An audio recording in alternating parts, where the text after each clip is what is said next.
Мақомоти Агроинвестбонк ба ҷойи пул ва амонати муштариён ба онҳо ҳар гуна таҷҳизот аз ҷумла компютер, дастгоҳи чопӣ, говсандуқ ва мошин медиҳанд. Ба далели бӯҳрони 2 соли ахир дар бонкҳои Тоҷикистон баъзе аз сокинон натавонистанд амонату пасандози гузоштаи худро аз бонкҳо бигиранд. Яке аз чунин бонкҳои дучори бӯҳрон Агроинвестбонк аст. Лоиқ Қудратов, раиси дафтари намояндагии Агроинвестбонк дар шаҳри Қорғонтепа рӯзи 20 феврал ба радиозудӣ гуфт: ҳамаи ин дастгоҳу компютери кормандони ихтисоршуда аст ки ба ивази пасандоз медиҳем. Ин мақоми Агроинвестбонк гуфт дар паи мушкили бонкҳо даҳон нафар аз кор озод шуда, техника ва таҷҳизоти кори онҳо бекор мондааст.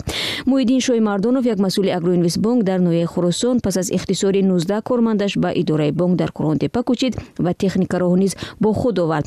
Ӯ гуфт дар намояндагии бонк дигар касе кор намекунад, танҳо чанд позбон мондаасту баъз коргаронро ҷавоб доданд ва техникаҳоро идораи банк дар Қорғонтепа гирифт. Раҳмонали Давлатов, корманди як созмони ҷамъиятӣ дар вилояти Хатлон, мегӯяд, дар ивази пули бандмондаи созмонаш дар Агроинвестбонк ба утоқи корияш як компютери нави HP ва техникаи дигар гирифтааст. Бӯҳрони бонкӣ дар Тоҷикистон беш аз 2 сол бозӣ идома дорад. Дар ин муддат садҳо нафар амонату пасандози худро аз бонкҳо гирифта натавонистанд. Пешниҳоди техникаву мошини ба истилоҳ дасти дуввум дар ивази амонати мардум бисёриҳоро хушҳол кард, чун мегӯянд, як мошин ё компютер аз ҳеҷ чиз беҳтар аст. Аммо дар ин қатор онҳое низ ҳастанд, ки мехоҳанд пули нақди худро бигиранд ва ба зиндагиву иҷрои нақшаи худ харҷ кунанд.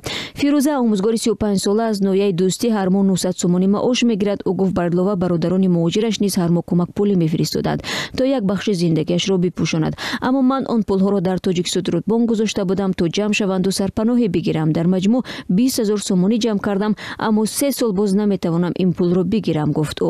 Ахиран Мақомоти бонк ба ӯ пешниҳод карданд, ки дар ивази амонаташ аз ҳисоби бонк аз фурӯшгоҳи таҷҳизоти барои хона зарурӣ, аз ҷумла телевизору мошина ҷомашӯӣ бигирад. Фирӯза мегӯяд, ҳоло ин таҷҳизот дар дасташ аст, вале бояд онҳоро фурӯхта пулашро барои ҳалли мушкили дигараш сарф кунад.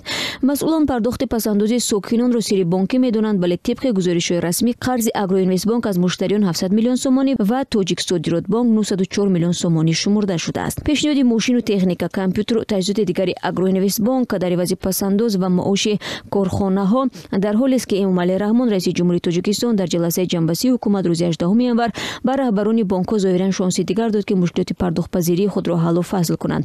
Дастури президент бештар ба 2 бонк, Тоҷиксодиротбонк ва Агроинвестбонк рабт дошт. Баҳои ҳалли мушкили ин 2 бонк ба 1 миллиарду 600 миллион сомонӣ ва ё наздик ба $200 миллион гиреҳ мехӯрад.